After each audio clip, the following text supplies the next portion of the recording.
comité de conjoncture économique a tenu sa réunion ce mercredi 1er novembre 2023. La situation socio-économique du pays avec les implications de l'environnement international ont été évoquées autour du Premier ministre Jean-Michel Samaloukonde. Et puis à l'international, le Japon va bientôt perdre sa troisième place des puissances économiques mondiales.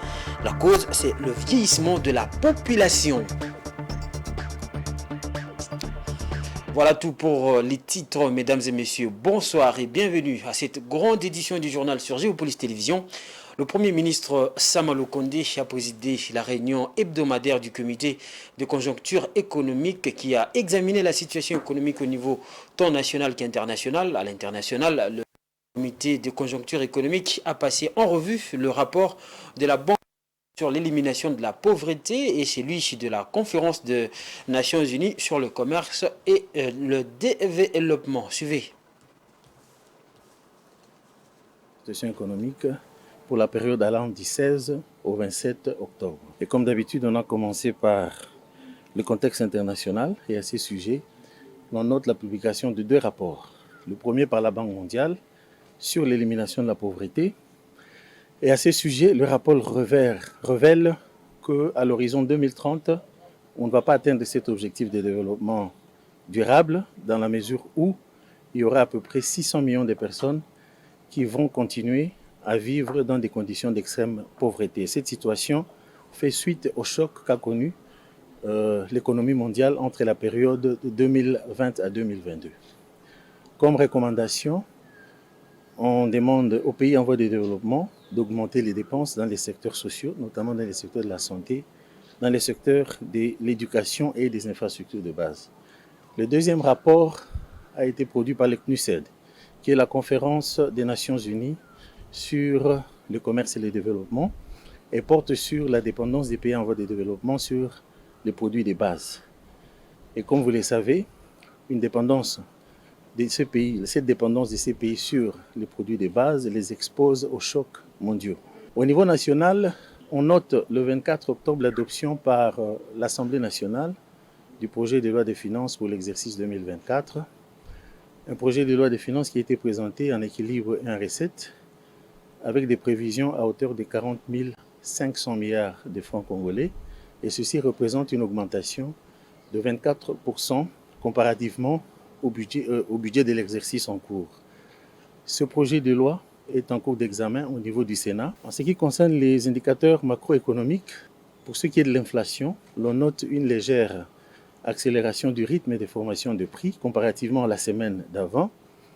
Mais je tiens à rassurer l'opinion que le gouvernement poursuit l'exécution des mesures qui ont été adoptées pour la maîtrise de l'inflation dans notre pays. Le comité a échangé autour de la question de l'approvisionnement et la distribution des produits pétroliers et des mesures ont été proposées pour qu'il n'y ait pas pénurie et que les secteurs des hydrocarbures ne puissent pas souffrir d'une quelconque crise d'ici la fin de l'année. L'info reste toujours au niveau de la primature où le Premier ministre a ouvert les travaux du forum exposition de sensibilisation sur la zone de libre-échange continentale africaine, ZLECAf en sigle, ce mardi 31 octobre 2023 au Sultani River Hotel à Kinshasa. Dans son discours d'ouverture, le chef du gouvernement a souligné que la mise en œuvre de la ZLECAf est une étape cruciale vers l'intégration économique de l'Afrique. Il a mentionné aussi les avantages déjà enregistrés dans cette mise en œuvre au niveau national, c'est-à-dire en République démocratique du Congo. Suivez le Premier ministre Samaloukonde. À l'initiative du président de la République et chef de l'État, M. Félix-Antoine Tshisekedi Tshilombo, j'ai rendu opérationnel en date du 28 septembre 2023 le comité national de mise en œuvre de la zone de libre-échange continentale africaine en République démocratique du Congo, CN-ZLECAf en sigle. Au cours de la première réunion de sa coordination que j'ai personnellement présidée. Le CN-ZLECAf, comité institué par ordonnance présidentielle, a pour mission d'assurer la coordination stratégique et le suivi et évaluation de la mise en œuvre de la ZLECAf en République démocratique du Congo. Aussi, avais-je requis du ministre du Commerce extérieur l'élaboration d'une matrice d'action à réaliser à court terme pour faire participer opportunément la République démocratique du Congo au marché de la ZLECAf. Je me réjouis de vous voir ce jour répondre au rendez-vous de ce présent forum exposition qui figure parmi les actions à court terme prévues dans la matrice requise par mon autorité. Je tiens ici à féliciter particulièrement le ministre du Commerce extérieur au vu de la diligence avec laquelle il implémente cette matrice d'activité. Mesdames et messieurs, distingués invités en vos titres et qualités respectifs, on ne le dira jamais assez. Tirer profit de la ZLECAf renvoie à une dynamique inclusive des acteurs de tous les horizons de la société. Opérateurs économiques, femmes, jeunes, universitaires, société civile et bien d'autres parties prenantes de la vie nationale. Le gouvernement de la République, prenant la mesure de la situation, se plie continuellement à l'exigence, comme vous pouvez vous en rendre compte une fois de plus. On va parler politique à présent. Le gouvernement congolais accuse l'opposition de préparer la contestation en lieu et place de préparer les élections proprement dites. C'est ce qu'a déclaré le porte-parole du gouvernement Patrick Mouyaya devant la presse ce mardi. C'était en réponse à une déclaration de quelques candidats de l'opposition qui ont dépeint un tableau sombre du processus électoral dans son ensemble et demandent un consensus entre la CENI et les 26 candidats présidents de la République retenus. Une déclaration qui n'a pas manqué à faire réagir à la centrale électorale. Les candidats présidents de la République Martin Fayulu, Moïse Katumbi, Denis Mukwege, Délice Sanga, Marie-Josée Ifoku, Franck Diongo appellent la Commission électorale nationale indépendante à un consensus avant les scrutins de décembre 2023 avec tous les candidats présidents de la République retenus. Selon eux, le pays va mal et le processus électoral en cours est caractérisé par un manque délibéré de transparence. Ils pensent que le flou entretenu par la CENI sur les aspects financiers, logistiques et organisationnels du processus annonce des élections chaotiques. Ces 6 candidats présidents de la République ont aussi rappelé quelques points discordants qui ont caractérisé le processus, notamment la question d'un audit indépendant du fichier électoral, celle liée aux cartes d'électeurs dont les informations disparaissent sur la pièce, mais aussi de l'affichage des listes d'électeurs. Pour le gouvernement, l'opposition prépare la contestation. Les gens ne se rendent pas compte que le Congo est en train de se consolider davantage dans sa démocratie. Je suis le premier qui dit ici que nos amis de l'opposition doivent quitter la périphérie pour venir challenger justement notre stratégie industrielle avec les zones économiques spéciales reparties dans les territoires, tout ce que nous faisons dans le cadre de l'industrie du cobalt, de la chaîne de production qui va mêler plusieurs pays africains. C'est cela les débats de fond. Donc une chose était de dire, écoutez, le processus n'est pas transparent, on va exclure les candidats, c'est pas inclusif, etc.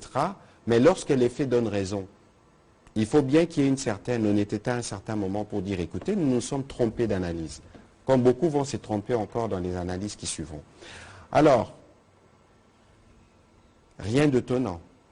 Parce que je vous l'ai dit ici, que moi, mon impression, c'est que l'opposition prépare plus la contestation que les élections. Pour sa part, la CENI signale dans un communiqué signé ce mardi que le processus électoral se poursuit sans désemparé dans le respect des lois, de son calendrier et des bonnes pratiques électorales. On va parler autre chose dans ce journal. La République démocratique du Congo et la Serbie ont signé le 30 octobre dernier à Belgrade, capitale serbe, un important accord de coopération en matière de la défense. À cette occasion, représentant le vice-premier ministre de la Défense, Jean-Pierre Bemba, empêché, le vice-ministre de la Défense nationale et ancien combattant, Sami Adoubango, a remercié ses hôtes après la signature de cet accord avant de circonscrire le contexte d'agression que subit la RDC au moment de la signature du dit accord. Le détail avec Dieudonné Boinali.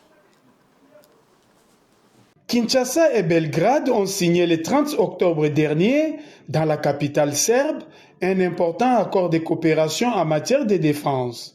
À cette occasion, représentant le vice-premier ministre de la Défense, Jean-Pierre Bemba empêché, le vice-ministre de la Défense nationale et ancien combattant, Sami Adoubango, a remercié ses hôtes après la signature de cet accord avant de circonscrire les contextes d'agression que subit la République démocratique du Congo au moment de la signature de cet accord.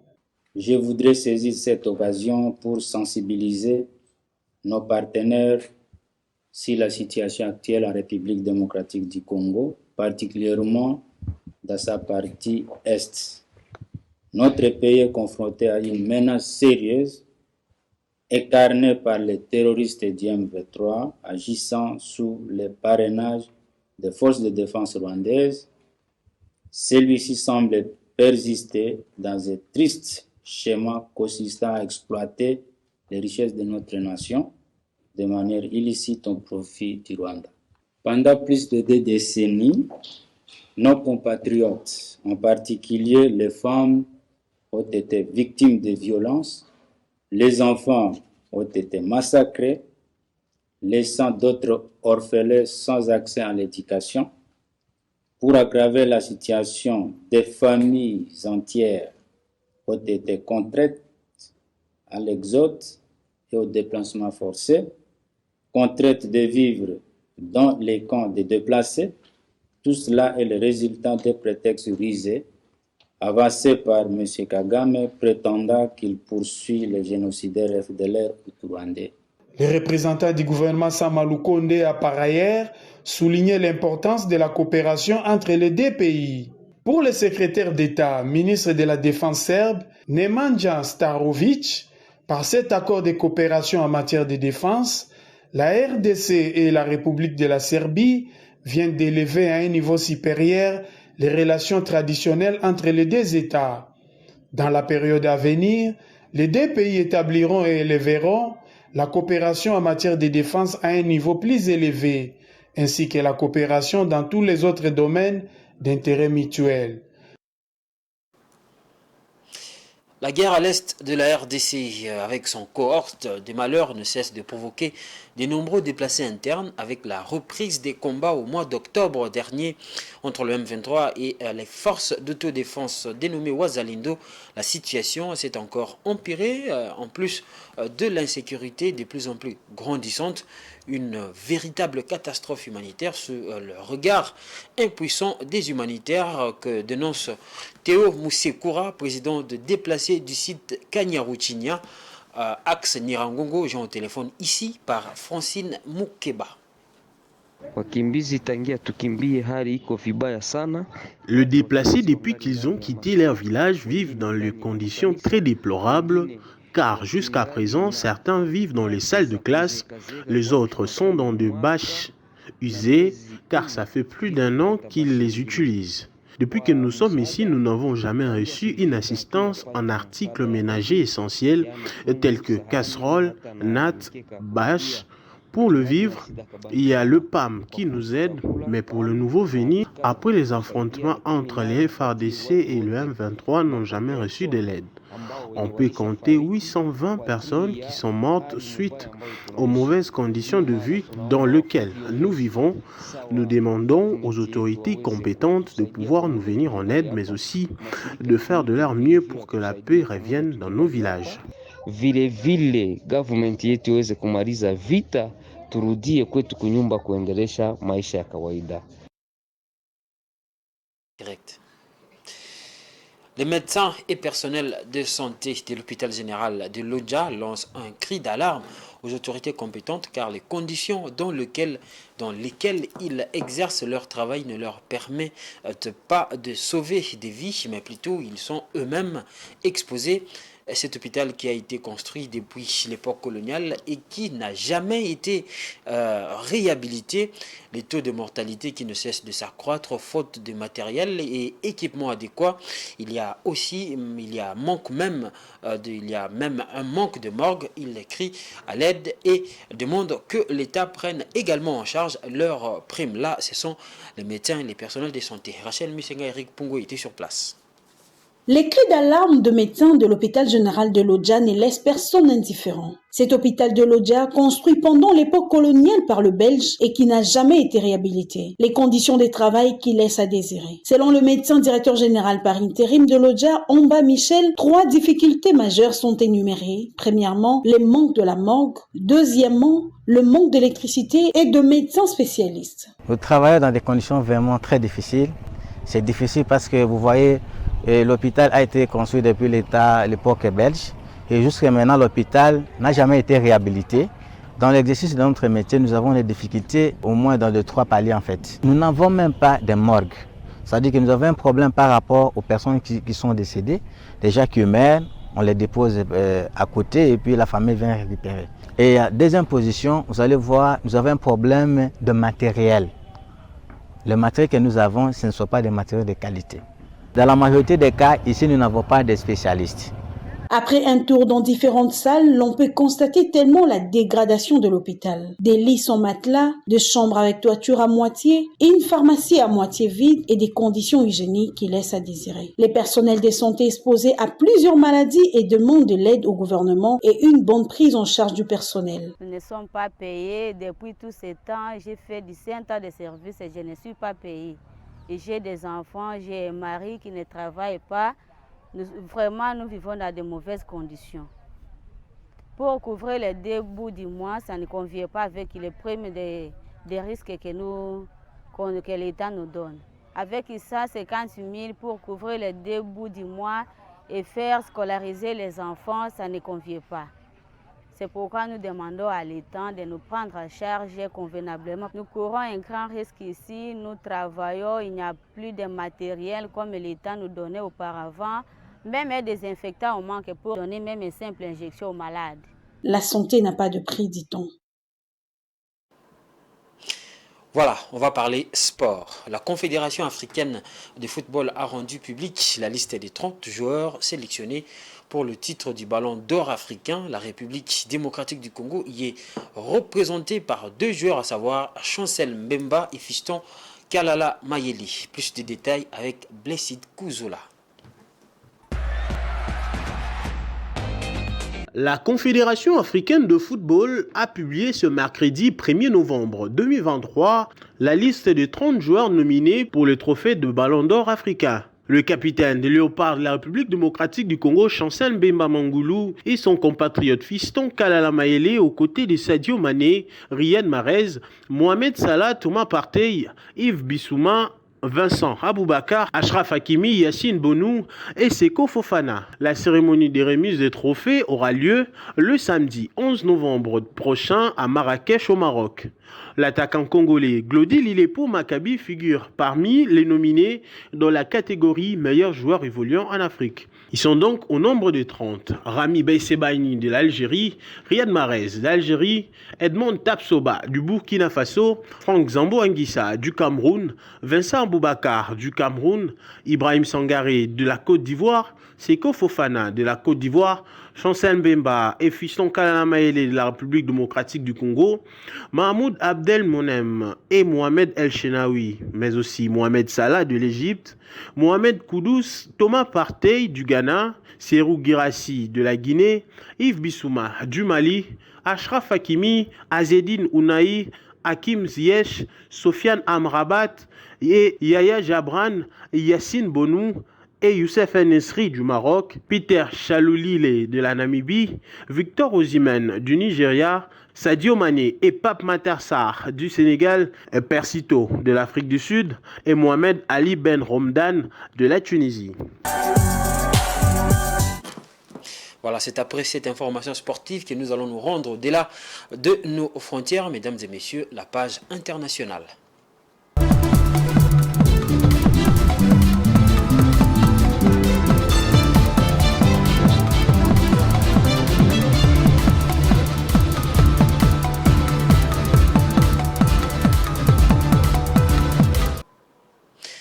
La page internationale nous emmène au Kenya où une centrale hydroélectrique est installée à Mouranga par la société Hydribox. Cette centrale fournit d'électricité à plus de 2000 ménages de comités et contribue à accélérer le programme d'électrification rurale du gouvernement kényan. L'installation de cette centrale a coûté plus de 740 000 $ américains. Cette dernière est une alternative pour la population et les entreprises de la ville. Patience Lokeke. Installée à plus de 740 000 $, cette centrale hydroélectrique est une véritable alternative pour la population et les entreprises de la ville de Mouranga au Kenya.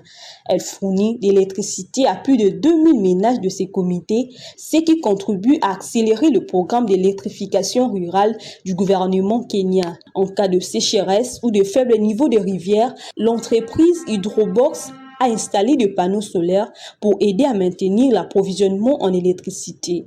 Et l'eau qui n'est pas utilisée dans les turbines est retournée à la rivière pour éviter qu'elle soit contaminée par des substances. Hydrobox serait la seule centrale hydroélectrique de la région centrale du Kenya. Grâce à Wairimu habite Mouranga, elle utilise l'énergie hydroélectrique produite par la centrale pour ses besoins du quotidien. L'énergie renouvelable, y compris l'énergie solaire et hydraulique, est plus fiable, c'est ce qu'affirme Steve Maina, le directeur général de cette usine située à proximité de la centrale. Selon lui, sa production s'est améliorée depuis son passage à l'hydroélectricité.